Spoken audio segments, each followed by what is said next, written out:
Hello guys, welcome back into Law supreme.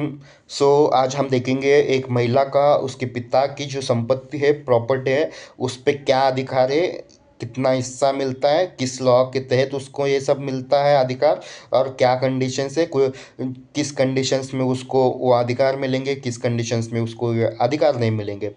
तो एक महिला को ये अधिकार मिले हैं हिंदू उत्तराधिकार अधिनियम 1956 के लॉ के तहत उसको ये अधिकार मिले हैं। और ये जो लॉ है उसमें 2005 में कुछ चेंजेस हुए हैं।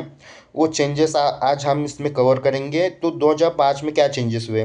तो इक्वल राइट्स, ये जो है इक्वल राइट्स, तो इक्वल राइट्स मतलब क्या है, एक लड़के को उसके पिता की संपत्ति में जितना हिस्सा मिलेगा सेम उतना ही एक लड़की को मिलेगा। मतलब जो पिता की जो प्रॉपर्टी है वो इक्वली बांटे जाएंगे लड़के और लड़की में। तो ये चेंजेस 2005 में जो चेंजेस हुए उसमें किए गए हैं। और एक मिथ समाज में है, वो है कि लड़की की शादी हो जाती है तो उसके ये राइट्स ख़त्म हो जाते हैं, तो उसको प्रॉपर्टी में कोई अधिकार नहीं रहता। तो ये ऐसा कुछ है नहीं। तो लड़की की अगर शादी हो भी जाती है फिर भी उसको उसके पिता की जो प्रॉपर्टी है, जो संपत्ति है, उसमें अधिकार रहता है। इक्वली उसको जो इक्वल हिस्सा है उसको इक्वल पोर्शन देना ही पड़ता है। तो ये जो चेंजेस एप्लीकेबल हुए हैं वो 9 सितंबर 2005 से हुए हैं। तो अभी तो हमने देखे इस किस कंडीशंस में उसको मिलेगा। अगर लड़की है तो उसको इक्वली मिलेगा, लड़के को जितना मिलना है उतना मिलेगा। शादी हो जाती है फिर भी उसको ये प्रॉपर्टी में जो है उसका पोर्शन वो मिलेगा।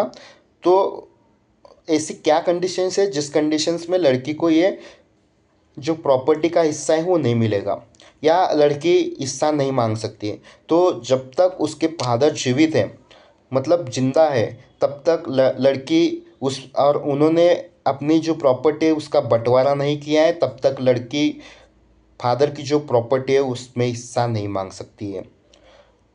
एक कंडीशन हुई। दूसरी क्या कंडीशंस है? तो दूसरी एक कंडीशंस है, अगर जो फादर की प्रॉपर्टी है वो एंसेस्ट्रल प्रॉपर्टी नहीं है, फादर ने सेल्फ अर्न जो इनकम थी उस इनकम से उन्होंने प्रॉपर्टी खरीदी हुई है, तो उसमें भी लड़की हिस्सा नहीं मांग सकती है। उसमें फादर को लॉ ने राइट्स दिया है कि वो राइट्स मतलब फ्रीडम दिया है कि वो जो सेल्फ अर्न्ड उनकी जो प्रॉपर्टी है वो किसी को भी दे सकते हैं, लड़की को दे सकते हैं, लड़के को दे सकती है, या किसी एनजीओ को भी वो गिफ्ट कर सकते हैं। तो जो सेल्फ अर्न्ड प्रॉपर्टी है उसमें हिस्सा नहीं मांग सकती है। जो फादर है वो उनकी विल के अनुसार वो हिस्सा देंगे। लड़के को ज़्यादा दे सकते हैं, लड़की को कम दे सकते हैं, वो उनकी इच्छा के अनुसार दे देंगे, उनको उसमें फ्रीडम है। तो ये सेल्फ अर्न्ड प्रॉपर्टी क्या होती है और या एंसेस्टर प्रॉपर्टी क्या होती है?